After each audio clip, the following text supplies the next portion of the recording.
scientists, as we now know since Sagan's early work, that many, if not most of them, are, that the possibility of life not evolving across the universe is simply not on.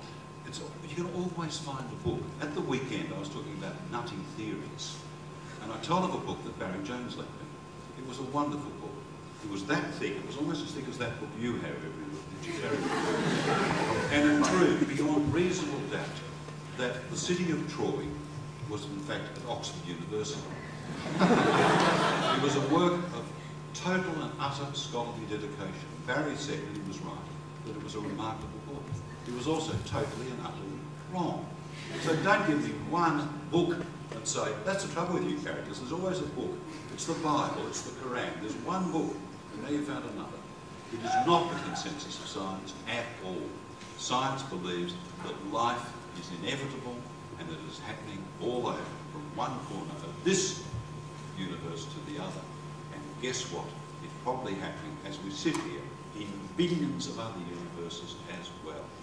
It's a much bigger cosmology than your dreams can come to terms with. Mr. Adams, you mentioned eminent scientists. Perhaps just one or two here would help to give a grounding for people who wanted to follow this up further. Look, I don't come to this. I brought one sheet of paper because I wanted to quote the thing of friend Darcy. I thought we were coming on to have a discussion, not to wave books at each other and footnotes. Well, I want to do that. This is not the place to do it. But I would suggest to you that Paul Davies, another winner of the Templeton Prize, someone who has in fact won $1 million for his theology as well as his science, would absolutely and utterly agree with me. And I have never heard any significant scientists denying that proposition, that life is happening all over, like June that's busting over the Okay, we might leave that question. I think we're a little unresolved there. And move on to the historical question. Dr. Craig opened with a comment about the historical relationship between the Christian faith and the rise of science. The question I wanted to ask Dr. Craig was, are you claiming that this is unique to a Christian worldview amongst the religions? Yes. The remarkable thing about the rise of modern science is that it didn't take place in the Orient, where you have very ancient civilizations. It didn't occur in other countries. It arose in the cradle of Western civilization. And historians of science exploring this have argued that this is largely because of the influence of Christian medieval theology upon science, in that it furnished that kind of conceptual framework that I spoke of in my first speech. Now, contrary to what Philip Adams says, it's hardly the case that Greek science was lost by Christianity. On the contrary, it was Greek science that was preserved by early Christianity, and I think that's the best way in which the Galileo case is to be understood. Historians of science looking at the Galileo case see this not so much as a conflict between science and religion, as between the old Aristotelian paradigm, which had a geocentric cosmology, and the new paradigm of Copernicus. And what happened was that the church, unfortunately, was aligned itself with Greek science and the old Aristotelian paradigm. They got caught on the wrong side of a scientific revolution. So it wasn't so much a conflict of religion and science as it was Greek classical science and the new science. Now, the interesting thing about this is that historians have argued that actually the church actually took a very rational approach, namely that Galileo and his colleagues hadn't really adequately falsified Aristotelian science. So that at the time, the church, unfortunately, was actually taking a very rational approach to paradigm assessment, that the old paradigm had not been decisively discredited by Galileo, and therefore they were entirely rational in remaining with it. Mr. Adams, any thoughts on the rise of science then? I would have thought that the only way that the great ideas from the Greek world survived for 500 years was because the Muslim world preserved them. The so-called Dark Ages were well known and well named. That's simply not on. And if Christianity is crucial for science, when are you going to convert Einstein? The greatest contributions to science in the last 200 or 300 years, or certainly in the last century, tended to come from Jews. But there's also significant Egyptian science. There was significant Hindu science. There's significant science in other cultures. And to claim it as Christian, I think is offensive to other faiths. I thought we were now moving into an ecumenical era. I will not deny that Christianity has in fact been, as Freeman Dyson does, that Christianity has in fact made a useful contribution. A member of a community that preserves an ancient heritage of great literature and great music, provides help and counsel to young and old when they're in trouble, etc. Of course.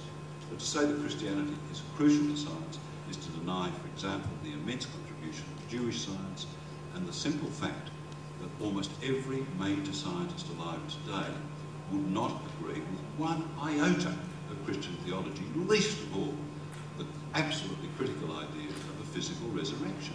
And I'd just like to ask Bill whether he believes still in the physical resurrection of Jesus Christ, or is that just a metaphor? We might come to that question in a moment. I just want to press on with this the question. Oh, it's a fairly big question. No, okay, we can do that. That's fine. Of course, I believe in the resurrection of Jesus from the dead. I think that this is a historical, primarily, rather than scientific question. And historically, I think the case for the resurrection of Jesus is remarkably good.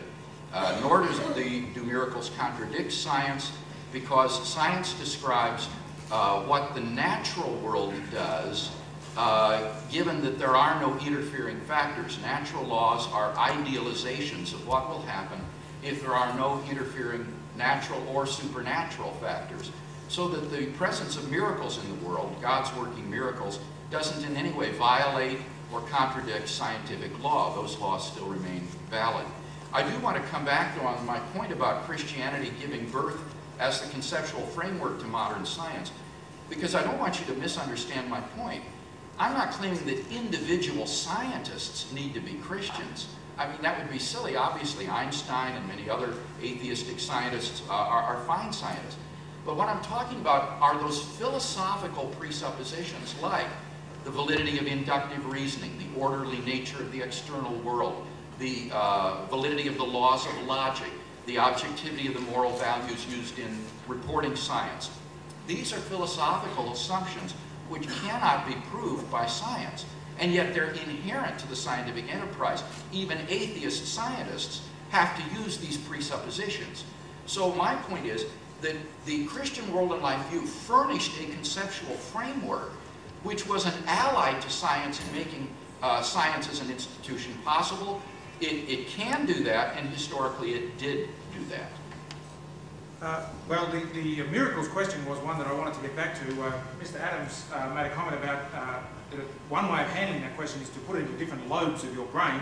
Yeah. Can I ask you, Dr. Craig, is that what you do? No, not at all. A very good book on the question of miracles is a book by Richard Swinburne, who's professor at Oxford University, called The Concept of Miracle. And what Swinburne points out is that miracles are not at all something that's impossible in light of modern science. What I would say that modern science does is it describes the natural capacities and propensities of physical substances in the world, so that it would be a natural law, say, that an object dropped from a certain height would fall to the earth because of the law of gravity. But that law isn't violated when I hold the object in the air, nor if, imagine, God were to say to levitate the object in the air. So that those laws have kind of built in what are called ceteris paribus conditions, that is to say, all things being equal. This is what will happen, all things being equal, if there is no interfering natural or supernatural factor. But in a miracle, if God acts to do something, then he doesn't violate the natural law, because the natural law describes what will happen in the absence of such a natural or supernatural intervention. So I don't see any contradiction at all between laws of nature or science and the possibility of miracles. It all depends on whether you believe in God.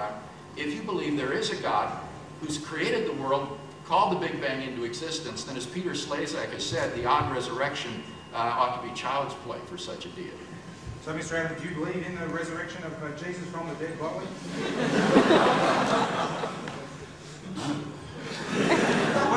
Nor do I believe that Bill or anyone from your faith could feed the small multitude with a couple of sardines and a bread roll. I mean, forget, you can't have it both ways, Bill. You can't luxuriate in your rather muddled scientific references and refer to the occasion